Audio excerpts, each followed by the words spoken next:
ऊंची news, N K news 1, निष्पक्ष जन जन की खबरें वाराणसी। जिसकी खारिज दाखिल हो चुकी है। खसरा में भी बाउंड्री वाल उसमें लिखा हुआ है कि खसरा में हमारे बाउंड्री वाल है। पहले एक पुरानी बाउंड्री वाल थी तो रोड चौड़ीकरण में टूट गई थी। अच्छा, ये पीडब्ल्यूडी के रोड पे जमीन है आपकी, मतलब कि जो मतलब कि हाँ, किस रोड पे? अंदर वाली रोड, अंदर रोड पे उसकी चौड़ीकरण हुई थी, उसमें टूट गई थी। उसमें टूट गई थी।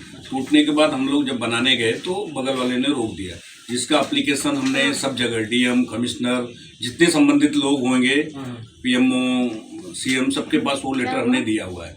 और पुलिस आके रोक रही थी तो हमने एक सद्भावना कमेटी में रखा हुआ था जो विपक्ष के पास है यहाँ विधान परिषद में। तो पुलिस ने बोला हम लोग नहीं रोकेंगे। फिर हमने अपनी बाउंड्री उसको मरम्मत कराया। उस दिन जिस दिन मरम्मत करा था, तहसीलदार आकर के जबरदस्ती बोला कि जाके एसडीएम से मिलो, उसके बाद काम करो। मैं नहीं बोला तो भी एसडीएम तहसीलदार ने पुलिस ला करके अपने साथ उनकी सुरक्षा के साथ जबरदस्ती मेरा रोक दिया।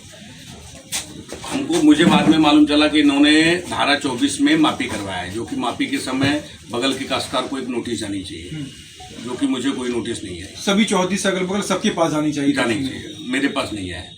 दूसरी बात, मिलजुल्ला जमीन उनकी है जिसकी मापी नहीं होनी चाहिए। मिलजुल्ला जमीन जब भी उनकी मापी के एप्लीकेशन दिए थे, एक आदमी जन्मेजय सिंह ने खाली एप्लीकेशन किया था, जो कि उसमें 3 लोग का नाम है। जब हम लोगों ने उसकी आपत्ति लिया कि मिलजुल्ला जमीन की मापी नहीं हो सकती, तो मिलजुल्ला जमीन का तात्पर्य क्या है? मतलब अगर संयुक्त जो मतलब खातेदार में अगर 2-3 नाम है तो जब तक उनका बंटवारा नहीं हो जाता है नहीं होना चाहिए। लेकिन वो अलग रूट दे रहे हैं और बाद में उनसे सहमति पत्र ले लिए। जब मापी हुई थी तो सहमति पत्र नहीं थी, बाद का सहमति पत्र है, उसमें डिटेल में है। बाद में सहमति पत्र जब हम लोगों ने ये ऑब्जेक्शन लिया तो सहमति पत्र उनका ले लिया। हमने आपत्ति किया, जो कि आपत्तियां साहब ने कई ऐसे हैं कि उन्होंने कैंसिल किया हुआ है। लेकिन हमारा प्रेशर में आकर के उनका बोलना है कि मेरे ऊपर पॉलिटिकल प्रेशर है, ये और करके उन्होंने मेरा खारिज किया, जिसके लिए मैं कमिश्नर साहब के यहाँ उसमें गया हूँ, अपील में गया हूँ। ठीक है, मैं अनलीगल हूँ, हो सकता है। हाँ। तो उसके लिए मुझे एक नोटिस तो देनी चाहिए कि भाई आपकी जमीन में यह है, मैं बाउंड्री तोड़ने जा रहा हूँ। बेदखली का आदेश, बेदखली का कुछ आदेश मिलना चाहिए। मतलब ठीक है, उन्होंने जीता, वह कानून है, कानूनी प्रक्रिया करके जो कल हुआ, मतलब एक तरह से मोदी जी के लोकसभा में इस तरीके से। चलिए ठीक है, दे दीजिएगा। मैं गंगेशोला श्रीवास्तव, मैं मुंबई में रहता हूँ। मेरा गृह निवास वाराणसी है। क्या दिक्कतें आई हैं जमीन संबंधी, क्योंकि अब पीएम नरेंद्र मोदी के संसदीय क्षेत्र रोहनिया का ये मामला है, क्या मामला है? सर, मैं 2019 में जिस तरीके से हमारे बनारस का विकास हो रहा, उस हिसाब से हमने अपने गृह निवास में रोहनिया में 4 बिस्सा जमीन लिया था 2019 में, जिसकी खारिज दाखिल हुई है।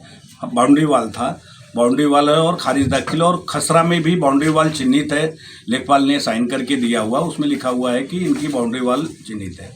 हमारा चौड़ीकरण, रोड चौड़ीकरण में रोड गेट टूट गया था, तो उसको हम लोगों ने नहीं बना पाए। थोड़े दिन 2 महीने बाद, 3 महीने बाद हम बनाने गए तो बगल के काश्तकार ने रोक दिया, बोला कि उनका हमारा है, जिसकी हमने पुलिस स्टेशन, पीएमओ, सीएमओ और सभी अधिकारियों को हमने सूचित किया कि हमें हमारा काम रोका जा रहा है, हमको काम नहीं करने दिया जा रहा है।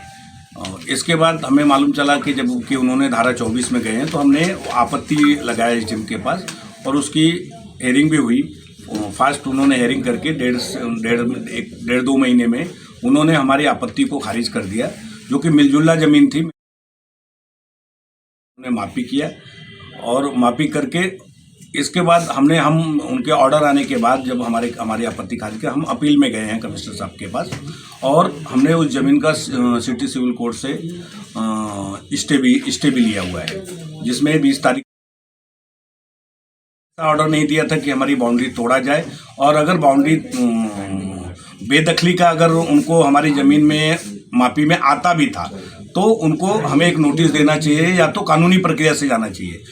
और तहसीलदार, कानूनगो, लेखपाल ये लोगों ने प्रशासन को लेकर और विपक्षी लोगों को लेकर के श्री जन्मेजय सिंह, कार्तिकेय सिंह, मोहन बाबू, गुल्लर बाबू ये लोगों ने खड़े होकर के हमारी ज़मीन को ज़बरदस्ती हमारा नुकसान का, उसमें बाग लगे हुए थे उसका भी नुकसान किया गया और हमारी पूरी बाउंड्री वाल को, गेट को, सारे चीज़ को ध्वस्त कर दिया गया। क्या ये स्टे लिया गया था इसमें? जी, स्टे लिया गया है, उसकी कॉपी में मैं आपको दे रहा हूँ। और जब इनकी मापी हुई थी, सबसे बड़ी बात जो मापी हुई थी, एसडीएम साहब ने अनलीगल ऑफिस मतलब ऑर्डर दिया कि मापी के समय एक बगल के चौहद्दी वालों को एक नोटिस दी जाती है, जो कि वो भी नोटिस उनको उन्होंने कब नोटिस कराया था कोई पता नहीं है कि कब उन्होंने कराया था। और जब तक जरीब सीधा नहीं हो जाता 3 जरीब तब तक 3 बिंदु के तब तक मापी सही हो ही नहीं सकता, क्योंकि वहाँ पे रहिवासी एरिया हो गया है तो ठीक से मापी हो ही नहीं सकता। हमने ये भी बातें रखा है एसडीएम साहब के कि अगर एक बार फिर से मापी कराया जाए, हमारे सामने मापी कराया जाए तो हम देखें, लेकिन उन्होंने कोई हमारी बातें नहीं सुना और अनलीगल तरीके से कल तोड़फोड़ किया गया। किस तरीके से किसके आदेश पर तोड़ा गया?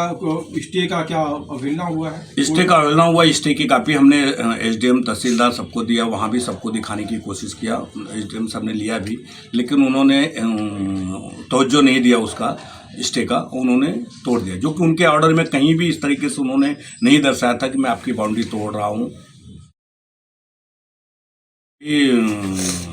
स्टे ऑर्डर के खिलाफ गए हैं, उनके जो अधिकारी गए हैं उनके खिलाफ हम हाईकोर्ट जाएंगे। लीडर क्रांति न्यूज।